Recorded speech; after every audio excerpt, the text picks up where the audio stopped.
Welcome to the Hindu editorial and newspaper analysis with Providya. तो कैसे हो आप सब। नमस्कार दोस्तों, आज हम बात करेंगे एक ऐसे मुद्दे की जो हमारे स्कूल एजुकेशन सिस्टम के लिए बहुत इंपॉर्टेंट हिस्सा है, लैंग्वेज पॉलिसी जो गाजा में चल रहा है। We will discuss about that also कि कैसे ह्यूमैनिटेरियन फ्रंट पर इजराइल फेल हो चुका है। तो चलिए स्टार्ट करते हैं आज का द हिंदू एडिटोरियल। तमिलनाडु और कर्नाटका ने डिसाइड करा है कि वो अपने स्कूल्स में सिर्फ 2 लैंग्वेज कंपलसरी करेगा, अपनी लोकल लैंग्वेज यानी तमिल या कन्नड़ और इंग्लिश। ये नेशनल एजुकेशन पॉलिसी 2020 के 3 लैंग्वेज मॉडल से अलग है। जो नेशनल एजुकेशन पॉलिसी 2020 थी उसने हिंदी एज थर्ड लैंग्वेज को कंपलसरी करा था। दैट इंडिया में हिंदी एज ए लैंग्वेज हर स्टेट गवर्नमेंट को अपनानी चाहिए अपनी स्टडी करिकुलम में। तमिलनाडु ने अपना state education policy officially launch कर दी है, जबकि कर्नाटका अभी भी अपनी 3 लैंग्वेज पॉलिसी को खत्म करके 2 लैंग्वेज पॉलिसी लाने की तैयारी कर रहा है। अभी उसने ऑफिशियली अनाउंस नहीं करा है। अब इस इशू का मेन जो क्वेश्चन है वो है कि हमें अपने बच्चों के एजुकेशन पे लैंग्वेज पे फोकस करना चाहिए या हमें क्वालिटी पब्लिक एजुकेशन पे फोकस करना चाहिए, हमें साइंस पे फोकस करना चाहिए, हमें ओवरऑल जो एजुकेशन सिस्टम होना चाहिए, क्या हमारा एजुकेशन सिस्टम इंटरनेशनल फ्रंट पर स्टैंड करता है। तो चलिए इस डिबेट को डिटेल में समझते हैं आज के एडिटोरियल के साथ। So let's dive in. See, Tamil Nadu and Karnataka are planning to implement 2 language formula for school education as opposed to push for 3 language policy in national education policy। इसका मतलब है जो तमिलनाडु की गवर्नमेंट और जो कर्नाटका की गवर्नमेंट है वो अपने स्टेट में कंपलसरी 2 लैंग्वेज मॉडल अपना रही है। मतलब यानी उनकी जो लोकल लैंग्वेज है और इंग्लिश लैंग्वेज वो डिफरेंट, वो अपोज कर रही है डायरेक्टली जो नेशनल एजुकेशन पॉलिसी 2020 थी जिसने रिकमेंड करा था that Hindi plus other language एक Indian language national education system के तहत इम्प्लीमेंट होनी चाहिए।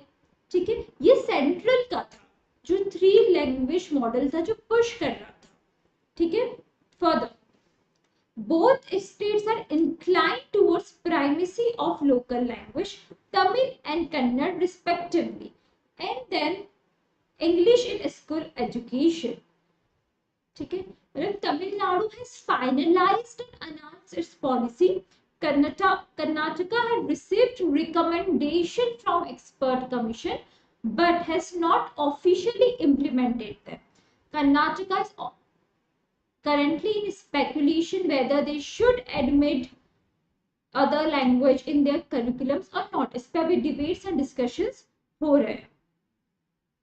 ठीक है, तमिलनाडु has merely retreated का मतलब होता है अगेन जो पहले भी हो चुका है पास में, retreated it existing 2 language policy but Karnataka is said to discontinue its 3 language policy। मतलब जो तमिलनाडु में हमेशा से वहां पे ऑलरेडी 2 लैंग्वेज पॉलिसी फॉर्म हो रही थी, लेकिन कर्नाटका में जो पहले 3 लैंग्वेज पॉलिसी थी अब उसको हटा के फिर से क्या कर दिया गया है 2 language policy. The commission has proposed the Kannada or the child's mother tongue should be medium of instruction up to class 5th and preferably till class 12th. For Karnataka, the first language in which a student is taught should be Kannada and the child's own mother language that is different from Kannada at least till class 5 उसको पढ़ाना चाहिए और ideally तो class 12 तक, ऐसे author कह रहे हैं। Kannada or whatever is mother tongue and English will be 2 compulsory languages. A student will first study in Kannada in their official mother tongue and English. No third language like Hindi will be compulsory in this state. The state government is very firm for this particular decision. आपका क्या opinion है, क्या हमें हिंदी, देखिए Hindi is not a national language. ठीक है, हमारे DPSP में कहा गया we should promote Hindi, but कहीं भी ये नहीं लिखा गया कि हिंदी इंडिया की मदर टंग है। Okay, So what is your personal opinion whether we should do that or we should not? Okay, now, okay, if implemented, this will replace the model that includes Hindi as third compulsory language. Karnataka's earlier model included Hindi, but new plan removes it. Okay. Now, other recommendations include moving away from NCERT textbooks and developing Karnataka specific curriculum and bilingual teaching method. मतलब जो existing जो NCERT textbooks है कर्नाटका में, अभी उस पे कुछ official announcement नहीं आया, but Karnataka in future they may stop using NCERT booklets textbooks in their school curriculums और वो खुद का अपना जो सिलेबस है अपने हिसाब से टेलर करेंगे स्टेट की नीड्स के हिसाब से, और वो जो सिलेबस होगा वो जो 2 लैंग्वेज का नीड है उसको फुलफिल करेगा. ठीक है. जो Tamil Nadu state education policy SEP से मतलब है यहाँ पर, which was announced by Chief Minister M.K. Stalin recently, makes Tamil compulsory up to class 10 across all boards. ठीक है. In Tamil Nadu, all students, no matter which school board they are in, whether they are in CBSE, whether they are in ICSE, whether they are in EB or in state board, Tamil is made compulsory for them till class 10. ठीक है. यहाँ से हमें पता चलता है across all boards है. The National Education Policy proposes the third language, which should be Hindi or another Indian language, seen as attempt to impose Hindi.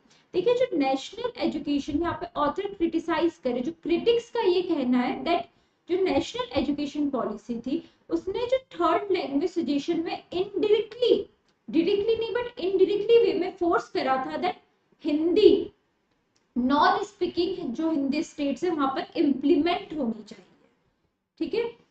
तो अब स्टेट्स इसको अपोज कर रही है. दे आर लाइक कि हमें थर्ड लैंग्वेज मॉडल को भी फॉलो ही करना पड़ेगा, तो जो हमारी मदर टंग है हम बच्चों को वो सीखने के लिए बोलेंगे. तो Tamil Nadu state education policy also commits to promote critical thinking, digital literacy, climate education and social justice. Apart from STEM, science, technology, engineering, arts, mathematics approach, the state also wants to offer special support for tribal student, first generation learners and student with disability. Now this is very strong move.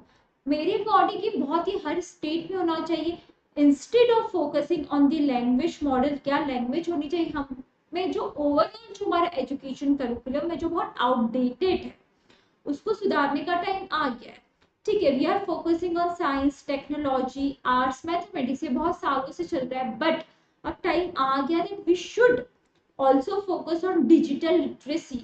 बच्चों को AI के बारे में पता होना चाहिए, उन्हें blockchain के बारे में पता होना चाहिए. क्रिटिकल थिंकिंग प्रमोट करने के लिए इट इज स्ट्रॉन्ग, बिकॉज जितनी भी जो कॉम्पिटिटिव एग्जाम्स का जो सिलेबस होता है, जो वे ऑफ पैटर्न होता है, क्यों बच्चों को कोचिंग करनी पड़ती है, बिकॉज स्कूल करिकुलम में बचपन से सिखाया ही नहीं जाता है, जो कि बहुत बेसिक चीजें हमें सिखाना चाहिए. जो एनवायरमेंटल इश्यूज है बच्चे उस पर अवेयर रहने चाहिए. They should know basic computer skills. उनको जो कंप्यूटर लैंग्वेजेस है पाइथन वगैरह, this is now the need of society, ये पता होना चाहिए उन्हें. आप लीगल स्टडीज पढ़ाइए. दिस इज वेरी इंपॉर्टेंट जो हमारे स्कूल करिकुलम है उसको चेंज करने के लिए. ठीक है. और यहाँ पे जो बेस्ट इनिशिएटिव मुझे तमिलनाडु का लगा, इवन जो ये स्पेशल सपोर्ट ऑफर कर रहे हैं किसी जो ट्राइबल स्टूडेंट है और जो फर्स्ट जनरेशन लर्नर्स है और जो स्टूडेंट्स फ्रॉम डिसेबिलिटी, जो स्पेशली एबल्ड किड्स है उनके लिए, because they have different needs. उनके लिए आपको उनकी मेंटल स्थिति बहुत अलग होती है जो स्पेशली एबल्ड स्टूडेंट होते हैं. आप नॉर्मल स्टूडेंट्स के बीच में बिठा के उनको इन सेम वे आप टीच नहीं कर सकते. They need special efforts. ठीक है. द गवर्नमेंट इज प्लेज्ड मतलब promise. Government has pledged more support for public education, more funds, facilities, improvement for government schools. In fact, uniform high quality public education should be biggest priority of school education policy for all states and the center. Now the article argues that the author is saying that जो quality public education है, this should be the main focus her state में, हर central level पर। Language dispute नहीं होना चाहिए, इस पे disputes नहीं होना चाहिए, इस पे डिबेट्स नहीं होना चाहिए कि कौन सी लैंग्वेज में बच्चों को पढ़ाया जाएगा। जो जरूरी हमारे लिए वो है quality education, quality public education. Got it? Further the centre in advised, now यहाँ पर ऑथर एकदम क्रिटिकली, ठीक है, सेंटर को क्रिटिसाइज कर रहे हैं। The centres in advice focus on language terms unproductive and controversial, even though it does not insist on promoting Hindi on paper. This is very important, ठीक है। तो ऑथर यहाँ पे फील कर रहे हैं, तो ऑथर से जो सेंट्रल गवर्नमेंट का जो एम्फेसिस था ऑन लैंग्वेज पॉलिसी, ये बहुत ज्यादा अननेसेसरी था, इसने बहुत ज्यादा पॉलिटिकल फाइट्स कॉज करी। भले ही उनका जो मॉडल था वो डायरेक्टली हिंदी को कंपलसरी करने का नहीं था, बट कहीं ना कहीं फिर भी इनडायरेक्ट वे में दिख रहा था कि वो हिंदी को प्रमोट करना चाहते थे, ठीक है। और ये बहुत कंट्रोवर्शियल रहा और ये बहुत अनप्रोडक्टिव डिसीजन था। The three language policy is also in disregard for demand of English language learning and as a medium of instruction across states, including Hindi speaking regions of Gujarat and Maharashtra. Many parents want that their kids should be learning in English medium education system, even in Hindi speaking areas. The national education policy focus on Indian language seems to ignore this particular demand. मतलब आप parents देखो, English सीखना, अब ये कहना ये बहुत बेतुकी बातें हो जाती कि हम तो भारत में रहते, हमारी तो लैंग्वेज नहीं, why should we should learn English, but it is very important क्योंकि इंटरनेशनल फ्रंट पर वही बोली जाती है, जो मैक्सिमम कंट्रीज है वहां पे इंग्लिश चलती है। और जब आप इंडिया की बात करते हो तो हमारी ऑफिशियल लैंग्वेज इंग्लिश है, हाई कोर्ट की भी एंड सुप्रीम कोर्ट की भी, ठीक है। तो this is, I feel this is like very uneducated statement coming from few educated individual that हमें इंग्लिश क्यों बोलनी चाहिए, हमें इंग्लिश क्यों, हमें तो सिर्फ हमारी जो मातृभाषा हिंदी नहीं। कभी आपको आपका कम्युनिकेशन स्किल इंपॉर्टेंट करना है तो हर लैंग्वेज आनी चाहिए। Don't connect your language with your sentiments, उसको अपने रिलीजन से कनेक्ट मत करिए, अपनी जो फीलिंग्स है उससे नहीं। लैंग्वेज इज लैंग्वेज, ठीक है। It's very important for you to know Hindi, it's very important for you to know English. आप कभी क्रॉस बॉर्डर ट्रेवल करते हैं, आप बहुत ज्यादा साउथ में जाते, तो ये फिर आपको वहां की लैंग्वेज में सीखनी चाहिए, सिर्फ ये एटीट्यूड रखने से that why we should learn, this is like very bad tempered attitude. बहुत दिन पहले इंस्टा पे एक रील वायरल हो रहा था, someone from I don't know MLA और क्या थी, एक महिला थी, वो कह रही थी कि यहाँ पे पुश पुल क्यों लिखा है, इसको हिंदी में लिखना चाहिए। भैया बेसिक है, ठीक है। सो यहाँ पे ऑथर भी कह रहे कि जो नेशनल एजुकेशन पॉलिसी थी, कहीं ना कहीं उसने जो पेरेंट्स का जो मेजर कंसर्न था कि हमारे बच्चे को अंग्रेजी आनी चाहिए, उसको इग्नोर करा था। आप सिर्फ इंडियन लैंग्वेजेस पर फोकस कर रहे थे, ठीक है। The education policy have been major driver of development outcomes in Tamil Nadu and Karnataka, and any attempt to forcibly alter them by central policies would do not good to anyone.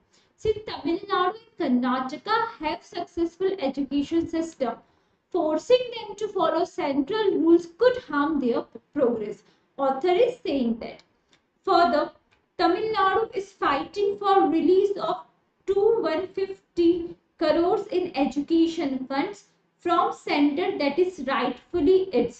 The Tamil Nadu claims that center owes its large amount of education funds when it's come for जो उसका हक था उसको disperse करने में बहुत दिक्कत हो रही है, ठीक है।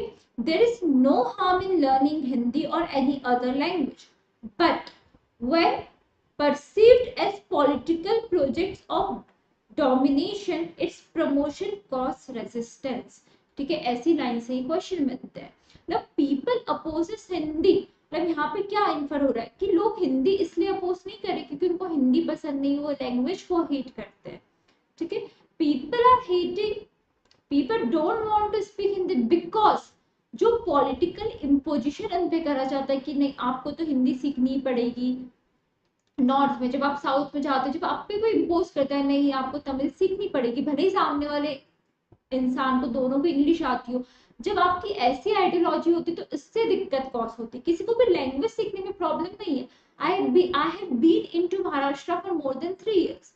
मुझे मराठी समझ में आने लग गई थी थोड़ी थोड़ी, even I tried to learn. हाँ, लेकिन मुझे कोई बोलेगा इफ माई कॉलीग्स और समवन कि नहीं तुम महाराष्ट्र में तो तुम्हें मराठी बोलनी पड़ेगी, तो मुझे दिक्कत होगी। क्यों बोलनी पड़ेगी भैया, जब तुम्हें अंग्रेजी आती तो तुम अंग्रेजी में बात कर लो। हाँ ठीक है, अब तुम्हें नहीं आती तो I will try to learn, ताकि मैं आपसे अच्छे से कम्युनिकेट कर सकूं। ठीक है, so language should not be the barrier.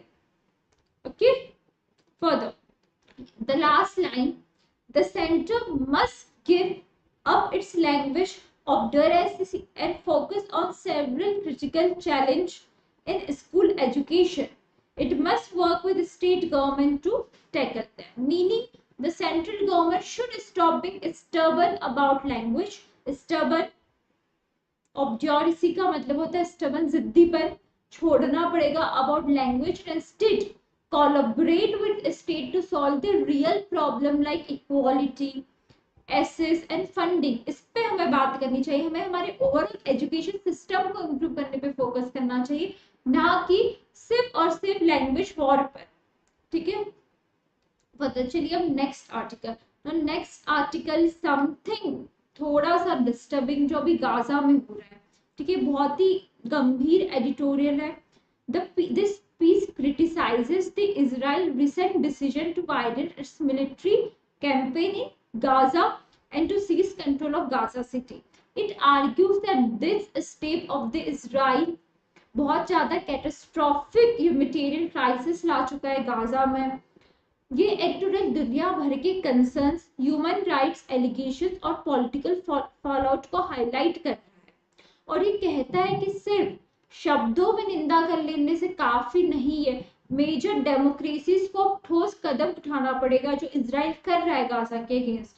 ये कोई नहीं होता, ठीक है, I understand, I have my empathy जो इजराइल के साथ पास्ट में हुआ है, जो जूइश के साथ पास्ट में हुआ है, लेकिन जो currently they are doing to Israel, this is against human right, this is against humanity.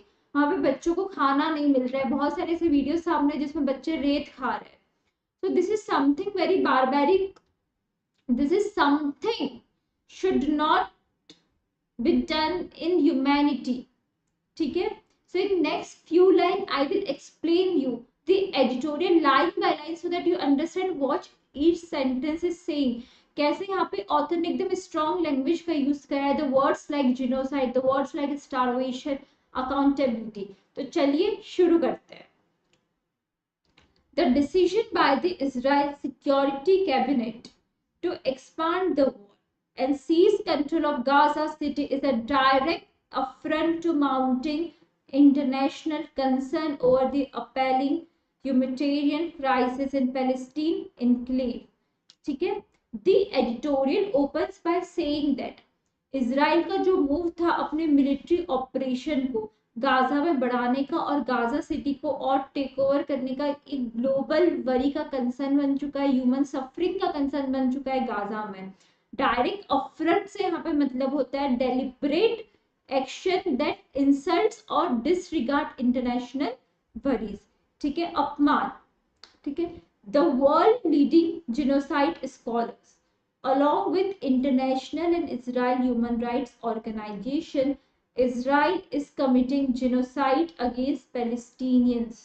ठीक है, the peace report that prominent academicians who studied genocides and several human rights, जिन्होंने बहुत स्टडी करी है जिनोसाइड्स के बारे में, ह्यूमन राइट्स वायलेशन के बारे में, अब उन्होंने भी ये कंफर्म कर दिया है कि जो इजराइल कर रहा है, ठीक है, उसकी जो एक्शंस है वो प्रॉपर लीगल और एकेडमिक डेफिनेशन है, वो जीनोसाइड है। जीनोसाइड मतलब एकदम बहुत ज्यादा हत्या करना। ठीक है, जनसंहार। Now this is presented as claimed acquisitions by experts and NGO. It's not an editorial establishing legal proof but reporting serious allegations. Further, two former Israeli prime ministers have come out against the war, while most former IDF intelligence chiefs have called for its end. Okay? The editorial, the author points out that notable figures from within Israel's own political and security establishment opposed the campaign, emphasizing the breadth of domestic dissent. जो वहाँ के x leader है, ex military internal chief से खुद government की actions को criticise कर रहे हैं, वो जो कर रहे हैं, ठीक है। ये जो global outrage intensified over Israel forced starvation, which caused famine and that death of children from malnutrition. तो यहाँ पर राइटर क्लेम कर रहे हैं कि बहुत ज्यादा हमारे पास इंटरनेशनल ग्लोबल आउटरीच से मतलब इंटरनेशनल एग्रेशन इंटेंसिफाई मतलब बहुत बढ़ चुका है, ग्रीव हो चुका है, क्योंकि जो इजराइल कर रहा है गाजा में इफेक्टिवली स्टार्व मतलब जानबूझ के प्रॉपर स्ट्रेटेजी के साथ स्टार्वेशन हो रहा है। उसने रोड्स को ब्लॉक करके रखा है, फूड और सप्लाईज पे रेस्ट्रिक्शंस डाल के रखा है और जानबूझ के फेमाइन जैसे कंडीशंस बना रहा है गाजा में, जिससे चाइल्ड बच्चों की डेथ हो रही खाना ना मिलने से। Against this sentence states that editorial position that starvation was result of policy and military action. वहां पर स्टार्वेशन क्यों हो रहा है? क्योंकि इजराइल करवा रहा है, जानबूझ के प्रॉपर मिलिट्री एक्शन है from Israel government towards Gaza. आप सोच के देखिए कितना वहां के जो गाजा पे बच्चे उनकी क्या हालत हो रही, डेली वीडियो कम आ रहा है, इजराइल बड़ी बेशर्मी से उसको निग्लेक्ट कर रहा है, ठीक है। Even France, the UK, the Canada, some of the Israel closest allies have demanded a ceasefire and promised to recognize Palestinian statehood. ठीक है ना। क्या हुआ है, बहुत सारे जो इजराइल के जो अच्छे दोस्त थे वेस्टर्न एलाइज, ठीक है, उन्होंने ये अर्ज करा है कि आप हॉस्टिलिटीज को कम करो, आप सीज फायर कर लो और हम पैलेस्टीनियन को फिर से स्टेट रिकॉग्निशन देंगे, ठीक है। हम शिफ्ट करेंगे, जो डिप्लोमेटिक शिफ्ट है, प्रेशर है फ्रॉम फ्रेंडली गवर्नमेंट्स। येट उसके बावजूद भी बेंजामिन डेहुआ the Israel discredited prime minister, discredit पे यहाँ पे ऑथर ने बहुत नेगेटिव लैंग्वेज यूज करी, कॉलिंग हिम डिस्क्रेडिटेड मतलब डिस्क्रेडिटेड मतलब नॉट रिलायबल पर्सन, ठीक है, who is facing an arrest warrant at International Criminal Court has not paid any attention, ठीक है। यहाँ पे मतलब जानबूझ मतलब जो उनके प्राइम मिनिस्टर है इजराइल के नेतान्याहू, उनको आईसीसी से अरेस्ट वारंट मिल चुका है, उसके बावजूद उनको फर्क नहीं पड़ रहा है, वो गाजा पर अभी भी अटैक्स करवा रहे हैं, वहां की सप्लाई रुके हुए हैं, ठीक है। मतलब डिस्पाइट डिस्क्रेडिटेड क्यों कहे, उनके ऊपर इतना डोमेस्टिक प्रेशर है, इतना इंटरनेशनल क्रिटिसिज्म हो रहा है, उसके बाद भी वो जानबूझ के कंसर्न्स को इग्नोर कर रहे हैं, उनको फर्क नहीं पड़ रहा है, ठीक है। He has said that there was no starvation in Gaza even as images of skeleton children have shocked the world. तो यहाँ पे एडिटोरियल कॉन्ट्रास्ट कर रहा है, तो नितिन हायू का डिनायल है बहुत पावरफुल वे में, दैट जो विजुअल एविडेंसेस आ रहे हैं जो सर्कुलेट हो रहे ग्लोबली से, ठीक है, उनको नितिन ने मानने से मना कर दिया है कि that stating that official claims of no starvation clash with images, reports of severely malnourished children. इतनी सारी रिपोर्ट्स के बावजूद भी उनकी कंसर्न्स को इग्नोर कर रहे हैं और ये कह रहे हैं कि ऐसा कुछ भी नहीं हो रहा है, ठीक है। He has gone against the concerns of IDF top command to secure approval from Security Cabinet of his plan to take control of Gaza. The writer claims that the Prime Minister of Israel pushed his plan despite reservation from Israel Defense Force senior officers, implying that political leadership overruled military advice, ठीक है, उन्होंने जब वहां की army ने advice दी थी कि आप मत करो आगे, उसके बावजूद उन्होंने उसकी एडवाइस को इग्नोर करा। तो यहाँ पे हमें क्या देखने को मिल रहा है कि इजराइल में अभी पॉलिटिकली ओवर रूल हो चुका है, मिलिट्री एडवाइस की कोई मान्यता नहीं रह गई है। This would extend the offensive into the coastal strip stretching from Gaza City north to Khan Younis in south, where thousands of displaced Palestinians have now squeezed themselves into tent, makeshift shelters and bombed out buildings. ठीक है, the sentence describes, this is when I'm reading this sentence I feel like crying. The sentence describes the geographic scope of proposed expansion, paints a picture of humanitarian fallout. बहुत जो हो रहा है वहां पर, ठीक है, आपने एरिया तो कैप्चर कर लिया, लेकिन बहुत ज्यादा मास डिस्प्लेसमेंट हो रहा है, पीपल बहुत डायर कॉन्सिक्वेंसेस में रह रहे, उनके मन पर हमेशा से डर है कि कब अब हमारी बिल्डिंग पर बॉम्ब गिर जाएगा, वी विल मेक टेंट्स में रह रहे, कंडीशन बहुत खराब हो चुकी है गाजा में, ठीक है। बट मिस्टर नित्यायु says that he intends to take full control of Gaza but does not wish to keep it. This records that Netanyahu stated intent to assert sovereignty or control over Gaza. ठीक है, आप control तो करना चाह रहे हो Gaza पर, as military and political objective, while claiming that he does not plan to annex or permanently govern it. ठीक है, मतलब बहुत स्पेक्टिकल वो है, हमें उस पर सॉवरेनिटी तो चाहिए लेकिन कंट्रोल परमानेंटली गवर्न नहीं करना, मतलब उसकी हालत ऐसी खराब रखनी है, ठीक है। He cannot be trusted. Now this is very important line, that he cannot be trusted. A blunt editorial judgment. The writer rejects Nityayu assurance and signals that उसके जो past behavior रहा है उनका, वो अंडरमाइन करता है उनके स्टेटमेंट में ट्रस्ट पाना। The opinion sentence not a factual claim, ये सिर्फ ओपिनियन, कोई फैक्चुअल इसकी क्लेम नहीं है, उनकी बातों पे ट्रस्ट नहीं करा जा सकता। इन अप्रैल 2024 he claimed Israel was a step away from victory. The author cites the past quote to show that Nityayu past optimism about quick success, implying that such proclamation contrasts with subsequent event and consequences. In March this year, he broke ceasefire and resumed the assault, imposed a blockade on Gaza, which triggered the starvation crisis. ठीक है, यहाँ पर author explain कर रहे हैं, the editorial accusing prime minister of ending a truce, restarting attacks and initiating blockades in Gaza.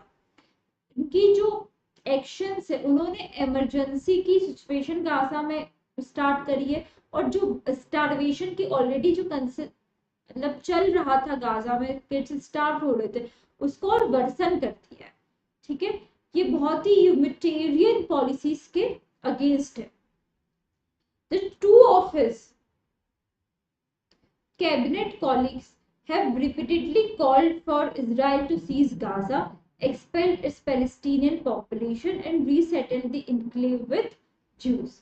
The piece reports that some of the Prime Minister of Israel advocated for forceful demographic change, seizing territory, removing the current Palestinian residents, settling it with Jewish population. ठीक है, तो ये बहुत extreme goals था from political leadership, जो उनके colleagues थे prime minister के। देखा गया कि उन्होंने गाजा में जो पैलेस्टीनियन थे उनकी रेसिडेंट्स को हटाया, वहां पर जो जूइश लोग थे उनके रेसिडेंट्स बसाए और सेटल करी जूइश की पॉपुलेशन, और बहुत ज्यादा जो डेमोग्राफिक चेंज था गाजा में वो भी कराया। The way Israel has been conducting the war and its decision to expand the offensive will only reinforce the argument that its intention has always been to take over the enclave, even at the cost of expelling its over 2 million residents.